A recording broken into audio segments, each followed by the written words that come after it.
میرا نام سید محمد اویس ہے۔ ماشاء اللہ، میری نیت ہے 3 دن کے مدنی قافلے میں سفر کروں گا اور مدنی مذاکرے کی پابندی کروں گا۔ انشاءاللہ الکریم۔ حضور کہاں سے کرم فرمایا؟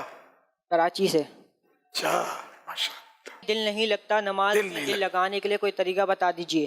اللہ اللہ، بس سرکار اور نماز تو پڑھنی ہے، آپ کے نانا جان کا حکم ہے، ان کے رب کا حکم ہے، تو نماز تو چھوڑنی نہیں ہے، دل لگے یا نہ لگے۔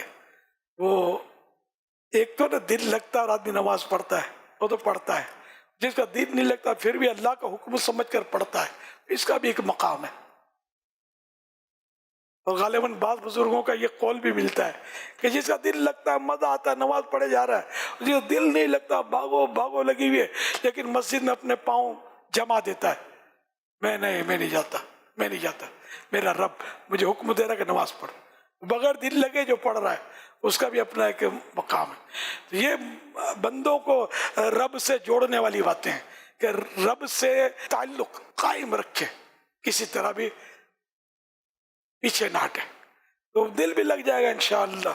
بزرگوں کا اقوال ہے کہ 20 سال ایسے ہوئے کہ ہمارا دل نہیں لگا عبادتوں میں، تو بعد میں ہم نے نفع اٹھایا، 20 سال تک دل لگا، خشوع خضوع ملا، تلاوتوں میں دل نہیں لگا، دل لگ گیا بعد میں۔ تو یہ ہوتا ہے، مطلب نہیں لگنا۔ ہم لوگ چونکہ دنیا میں زیادہ گم ہیں، دنیا کے خیالات، دنیا ہی کے معاملات اور دنیا کی محبتوں نے ہمارے دل کو جو ہے نا وہ جکڑ کے رکھ دیا ہے، اس لیے وہ اس میں پرابلم ہوتا ہی ہے۔ نانا جان سے میرے لیے بھی سفارش کر دیجیے گا، میرا بھی دل لگ جائے۔